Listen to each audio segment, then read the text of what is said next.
3 साल आगे भाग जाएगा और उसकी बेटी भी कितना हो जाएगी 3 साल आगे भाग जाएगी। शर्त क्या रखा कि 3 साल के बाद तुम्हारा जो उम्र होगा ना उस उम्र का कितना गुना 3 गुना, उस उम्र का 3 गुना मेरा उम्र हो जाएगा। तो इस प्रश्न को कैसे बनाएंगे आगे देखते हैं। इसे बनाने के लिए सबसे पहले आप यह मान लो आफ्ताब माना आफ्ताब का वर्तमान उम्र,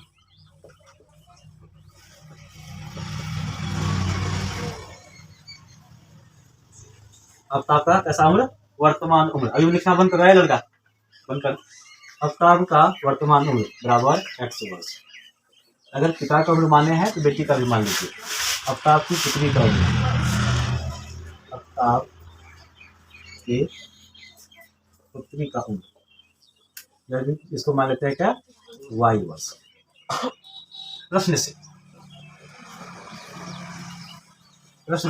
प्रश्न क्या कर रहा है, पहला कंडीशन में इसका वर्तमान उम्र मैंने क्या मान लिया x। बाप और बेटी दोनों का वर्तमान, इसका वर्तमान उम्र x है और बेटी का वर्तमान उम्र कितना है y है। यानी बाप x साल का हुआ है और बेटी कितना साल की हुई है y साल की हुई है।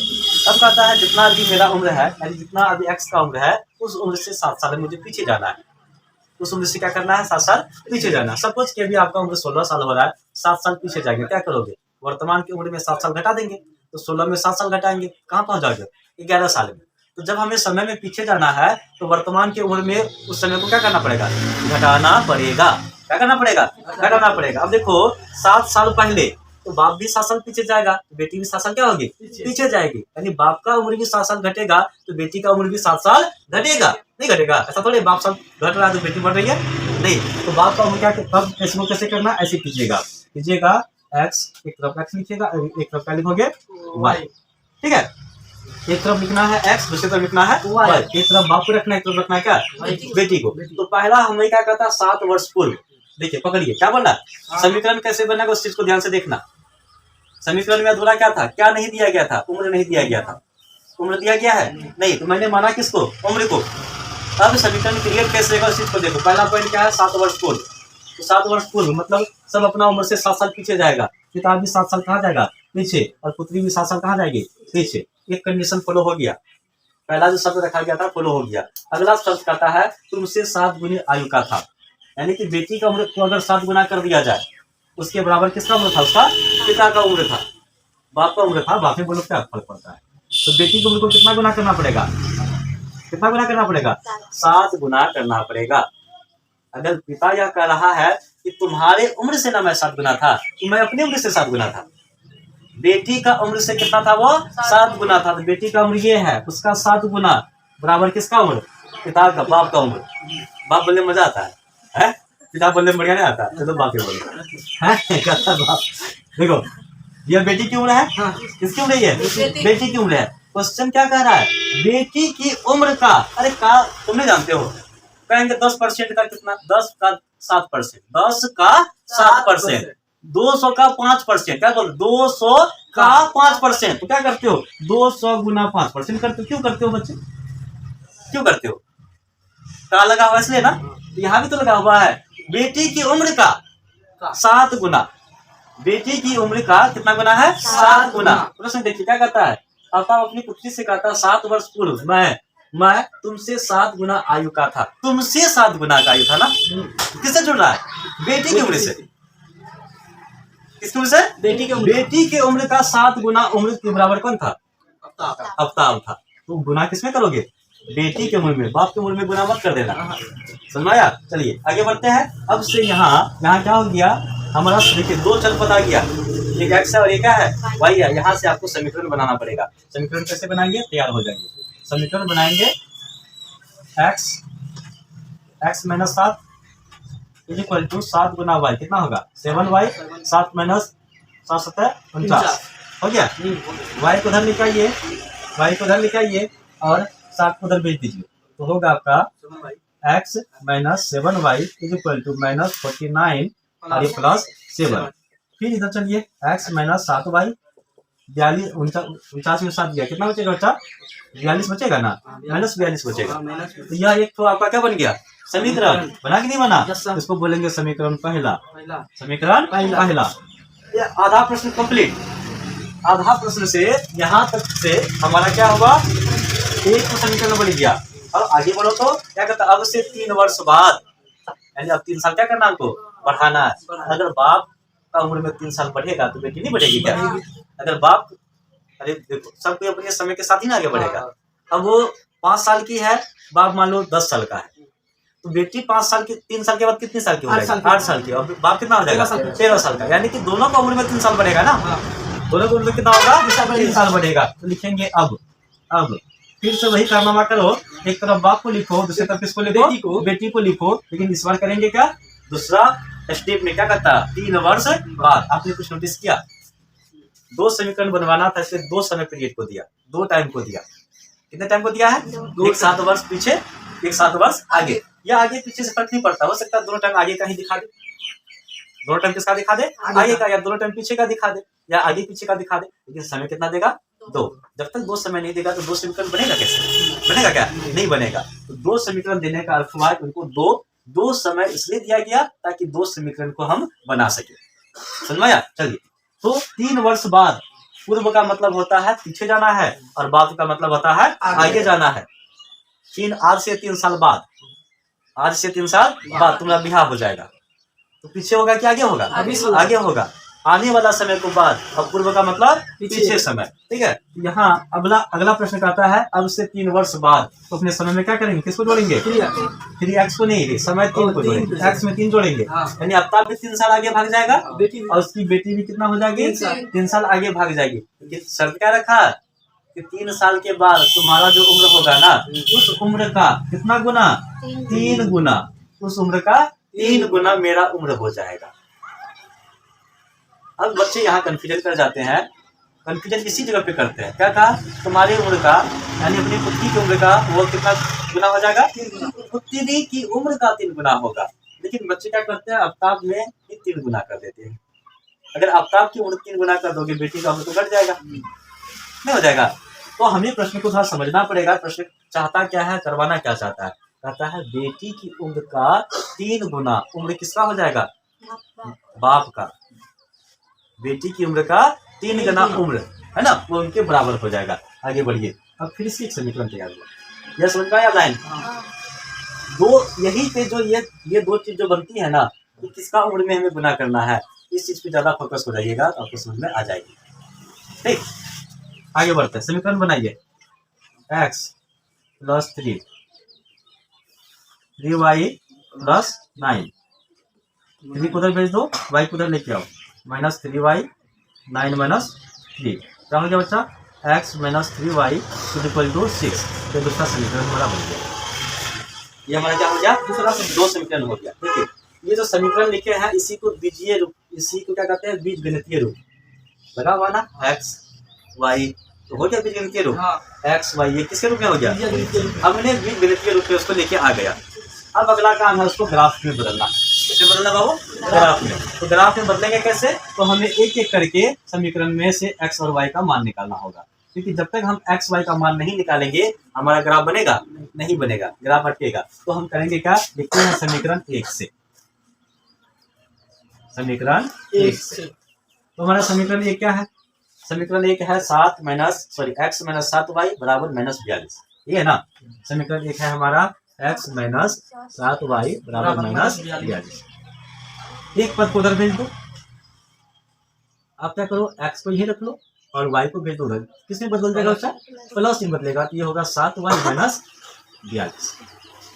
अब एक चीज देखेंगे आप, तुम एक चीज देखा, यहाँ देखो 42 लिखा हुआ है कि, तो y का तुम ऐसा मान ले लो कि जो 42 के लगभग करीब पहुंच जाए, ताकि घट मार के संख्या छोटा हो जाए। समझ में आया, 7 में जो गुना करोगे ना, तो y का तुम जो मान लोगे तो 7 से गुना करना पड़ेगा। y का मान जब हम रखेंगे किससे गुना होगा, 7 से। तो 7 में हम 29 से गुना करें कि लगभग 42 के पास पहुंच जाए। 7 6 के 42, 7 7 49, है ना। इस तरह से आपको क्या करना, y का मान लेना। इससे क्या होता है कि जब हमारा x का मान आएगा ना, छोटा मान आएगा, तो आपका ग्राफ बड़ा नहीं बनेगा। ग्राफ अगर आपको अब मान लो तुम मान लिए x का, y का मान 1 मान लिए, तो 7 गुना 1 7 हुआ। 42 में 7 को घटाओ, जो मान आएगा बहुत बड़ा होगा, ग्राफ बहुत लंबा बनेगा। नहीं, तो ग्राफ हमको छोटा बनाना है तो हम क्या करेंगे, 10 यानी y को हम 10 के अंदर समेट देते हैं, x हमारा 10 के अंदर ही समेट जाएगा। ठीक, तो y का ऐसा मान लीजिए जिससे क्या हो, आपका x का मान क्या होगा, x का मान आपका छोटा छोटा है। तो आप क्या करोगे, बोलो किसका मान लोगे, तो ये मान ले लो। तो पहले काटिए तो 0 कर दो, पहले क्या कर देता है 0। देखिए अगर हम लेते हैं y बराबर 0, y बराबर 0 क्या होगा, x बराबर 7 गुना 0 माइनस 42, x बराबर ये कितना हो जाएगा 0 माइनस 42, 0 माइनस 42। तो x का मान कितना हो जाएगा, अरे सॉरी x का मान, y का मान क्या लेंगे 6 लेंगे, हम बोलते कुछ और करके कुछ और करते। तो ये हो जाएगा 7 गुना 6 माइनस 42, 7 से 42 माइनस 42, x का मान कितना हो गया 0, x का मान कितना हो गया 0। अब दूसरा मान लीजिए, तो y का मान क्या लोगे, y का मान क्या लोगे, बोलो क्या लेना चाहिए, 7, 7 7 49 है कि नहीं। y का मान 7 लेने पर, y बराबर 7 पर, तो देखते हैं समीकरण क्या मान देता है। x बराबर हुआ 7 गुना 7 माइनस 42, x बराबर हुआ 49 माइनस 42, कितना होगा घटा के जी 7 होगा कि है, और मान निकालेगा, ढेर निकाल के क्या करेगा, ढेर निकालने से दिमाग बखला जाता है, क्या जाता है कीड़ा। कौन कीड़ा होता है, कीड़ा होता है, पिल्लू फट जाता है, अपना भाषा ना पिल्लू फट गया है। चलिए देखिए जी, जब इस तरह से मान निकालोगे ना, मान निकालने के बाद क्या करना पता है, एक तो चार्ट बना लेना ताकि ग्राफ बनाने में क्या हो, आसानी हो। तो चार्ट कैसे बनाओगे, जानते हो चार्ट बनाने, ऐसे x बट्टा y लिख लीजिएगा, उसका घर बना देगा, घर बना लेना है, उसमें रहेगा x y, दो ही तो मान निकाल रहे हैं कि x y। देखो y का मान जब हम 6 लिए थे तो x का मान क्या निकला था, x का मान निकला था 0। जब हम y का मान 7 लिए, y का मान कितना लिए 7 लिए, तो x का मान कितना निकला 7 ही निकला है गधा कहीं का। जब y का मान 6 लिए तो x का मान हो गया 0, और जब y का मान 7 लिए तो फिर से x का मान कितना निकल गया। ये पहला समीकरण था, ये क्या था बच्चा, पहला समीकरण। अब करेंगे क्या, समीकरण 2 से, समीकरण 2 से। तो समीकरण हमारा 2 क्या है, समीकरण 2 क्या है, यह है x minus 3y equal to 6, यह हमारा समीकरण 2 है। तो हमें मान निकालने के लिए पहला काम क्या करना पड़ता है, किसी एक चर पद को दूसरे साइड भेजना पड़ता है। किसी एक चर पद को कहाँ भेजेंगे, दूसरे साइड। जब तक नहीं भेजोगे बच्चा तब तक मान नहीं निकलेगा। तो आपको क्या करना है, किसी एक को इधर रखो, दूसरे को उधर भेज दो, आपका जो मन होता है। तो देखिए अब क्या करता है, कभी कभी जब हम किसी को अपने मन पे छोड़ देते हैं तो काड़ू बन जाता है। काड़ू समझते हो ना, मन पे छोड़ दोगे तो कभी कुछ कर देगा।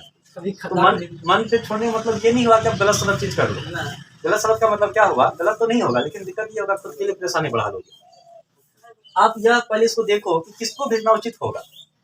अगर ज्यादा कैलकुलेशन में नहीं फंसना है, ज्यादा कैलकुलेशन में नहीं फंसना है, जब जो ज्यादा जोड़ घटा गुना भाग नहीं करना पड़े, तो बहुत सोच समझ के आपको उधर भेजना चाहिए। देखो अगर तुम x को उधर भेजते हो, x को अगर उधर भेजते हो तो क्या होगा, 3 बट्टा में आ जाएगा, है नहीं आएगा। फिर आपको गुना से भाग काटना पड़ेगा, फिर मान निकालना पड़ेगा। तो इसको यहाँ रखना गलत हो जाएगा, हमारे कैलकुलेशन लंबा कर देगा, भाग लेके आ जाएगा। लेकिन हम x को उधर रखते हैं और 3y को उधर भेजते हैं, तो बस हमको गुना करके घटा देना है, जोड़ देना है, जल्दी हो जाएगा, भाग नहीं करना पड़ेगा। इसलिए आप जब भी साइड को चेंज करोगे इस बात को ध्यान देना कि हम कौन से चर को भेजे कि हमारा कैलकुलेशन जो है वो शॉर्ट हो जाए। कैलकुलेशन क्या हो, शॉर्ट हो, ज्यादा नहीं लेके जाना। आप इस चीज को जब तक सोच के आगे नहीं बढ़ोगे, खुद का पैर में कुल्हाड़ी मार लोगे, फंसा लोगे, जाके वहां उलझ जाओगे, कैलकुलेशन बढ़ा लोगे, दिक्कत हो जाएगी, है ना। इसलिए सोच समझ के कोई भी काम करना। तो हम x को रखेंगे यहाँ पे, 3y को उधर भेजेंगे, ये मेरा मतलब है। तुमको नहीं करना है मत करना, मतलब हम मेरा काम था बोलिएगा, तो मुकारू भैंसा तुम क्या करना है, हम x को लेके जाएंगे, पता है ना कोई। चलिए हम x को यहाँ रखे और 6 प्लस क्या हो गया 3y, 6 प्लस क्या हो गया बच्चा 3y। बोलिए क्या मान होगा इसका, अगर y का मान हम क्या रखे, बोलिए 0 रख दे, तो x का मान कितना हो जाएगा, कितना होगा बोलो, x का मान कितना होगा 6 होगा। सही बात बोले। हम कहते हैं क्या, y बराबर 0 पर x 6 प्लस 3 गुना क्या हो जाएगा बच्चा 0, x का मान कितना हो गया 6। y जब हम 0 लिए तो x का मान कितना हो गया 6 हो गया। और क्या लोगे बोलो, दूसरा मान बोलिए। कुछ ऐसा मान लो कि जो बच्चा 6 से नीचे ही आए, 6 से ऊपर नहीं जाए। अगर चीज नोटिस की तुम, नोटिस की, दोनों देखो प्लस में है। अगर एक भी लोगे तो जुड़ के 9 बना देगा। जुड़ के क्या बना देगा? 9। 0 लिए तो 6 आया, और जैसे तुम 1 लोगे तो जुड़ के कितना बनाएगा? 7 मारेंगे तो झाड़ देंगे। 6 3 9 9 बनाएगा। नौ। y का मान अगर 1 लेगा, 3 गुना 1 3 होगा, और 6 3 कितना बनेगा? 9। ग्राफ बढ़ा, ग्राफ बढ़ गया ना, तो वो काम काहे करेगा तुम? इसलिए सोचो, दिमाग का बत्ती जलाओ। तो हम प्लस में मान ले नहीं लेंगे, मान किस में लेंगे? माइनस में लेंगे। प्लस माइनस क्या करेगा? माइनस। प्लस माइनस माइनस, 6 में घटेगा, 6 में क्या करेगा? घटेगा। देखो अगर यहाँ 3 है, माइनस 2 ले लिए, माइनस का क्या होगा? 6। 6 में 6 क्या हो गया? 0। दोनों पद बार बार 0 आ जाएगा, अच्छा नहीं लगता है ऐसे किसी को बार बार 0 करवाना। क्या करेंगे हम? -1 ले लेंगे। y बराबर क्या ले लेंगे? -1। लिखेंगे y बराबर -1 पर। जब हम y बराबर -1 लेंगे तो हमारा समीकरण क्या था? हमारा समीकरण था x = 3y + 6। अरे उल्टा पुल्टा लिख दिए, कोई दिक्कत है क्या? है? दोनों प्लस से मैंने है, 3y भी प्लस में, 6 भी प्लस में। हो सकता है, काहे कि दोनों किसमें है? प्लस में। प्लस माइनस रहता तो तब भी बदल सकते थे, लेकिन चिन्ह के साथ बदलते। किसके साथ बदलते? चिन्ह के साथ। चलो इसका मान क्या लिए हो जी? -1 लिए हो। ये लड़की गलत बोलती है। 3 गुना -1 कितना होगा? 3 प्लस में कि माइनस में है? प्लस में 3 3 किस में है? बोलो, प्लस में। प्लस गुना माइनस क्या होगा? माइनस। ये क्या होगा? प्लस का 6। 6 में क्या होगा? देखो जब एक माइनस एक प्लस रहता है तो हमेशा घटता है। हमेशा क्या करता है? घटता है। और घटेगा किस में? 6 में 3 3 में 6 घटेगा। 6 में 3, 6 किस में है? प्लस में। मान कितना आएगा? 3 आएगा। देखो जब y तुम 1 लिए, मान कितना आया? 3। 104 बना लीजिए बाबू। x बटा, अरे बट्टा नहीं करते, ऐसे कुछ करते हैं। बोलिए x का मान, जब y का मान हम 0 रखे तो x का मान कितना आया? 6। जब हम x का मान, सॉरी y का मान 1 रखे तो x का मान कितना आया? हाँ वही -1। जब y का मान कितना रखे? -1, तो x का मान कितना आया? 3 आया। यहाँ तक मैंने कर लिया। अब बारी है इन डाटा को, इन मानों को ग्राफ पे उतारने का। तो मेरे बोर्ड में जगह नहीं बची है, आप इसको उतारिए, है ना। तब उसके बाद हम ग्राफ पे बढ़ते हैं। थोड़ा सा